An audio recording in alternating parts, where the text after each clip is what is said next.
विरगाव येथील सुमारे 60 ते 70 वर्ष जुने दगडी बांधकाम असलेल्या ऐतिहासिक समाज मंदिर अलीकडेच आगीच्या भक्ष्यस्थानी पडल्याने गावाच्या वैभवाची मोठी हानी झाली. सामाजिक, सांस्कृतिक तसेच शैक्षणिकदृष्ट्या महत्त्वपूर्ण असलेल्या या वास्तूचा उपयोग विविध समाजोपयोगी कार्यक्रमांसाठी होत होता. गेल्या 20 वर्षांपासून स्वामी विवेकानंद विद्यालयाचा विद्यार्थी वर्गही याच ठिकाणी भरत होता. या दुर्दैवी घटनेची माहिती मिळताच अकोले मतदारसंघाचे आमदार डॉक्टर किरण लहामटे यांनी तातडीने घटनास्थळी भेट देऊन नुकसानीची पाहणी केली. यावेळी त्यांनी समाज मंदिराच्या पुनर्बांधणीसाठी तातडीने निधी उपलब्ध करून देण्याचा शब्द ग्रामस्थांना दिला. या आश्वासनामुळे विरगावकरांना मोठा दिलासा मिळाला असून गावाच्या वैभवाचं प्रतीक असलेली ही वास्तू पुन्हा उभी राहणार असल्याची आशा निर्माण झाली आहे. समस्त विरगावकरांच्या वतीने आमदार डॉक्टर किरण लहामटे यांचं मनपूर्वक आभार व्यक्त करण्यात आले. अण्णा थोरात, प्रतिनिधी विरगाव.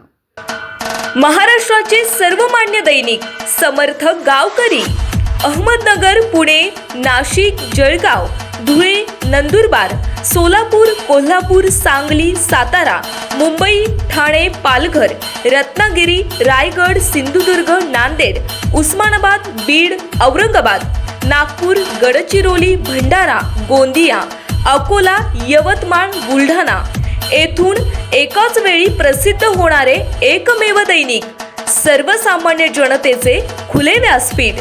संपादक आहेत विश्वासराव आरोटे. मोबाईल नंबर आहे 94 23 38 85 08. दुसरा मोबाईल नंबर 94 23 46 72 72. तिसरा मोबाईल नंबर 75 88 15 0001. वेबसाईट आहे sgavkari.com. मेल आयडी आहे akl gavkari@gmail.com.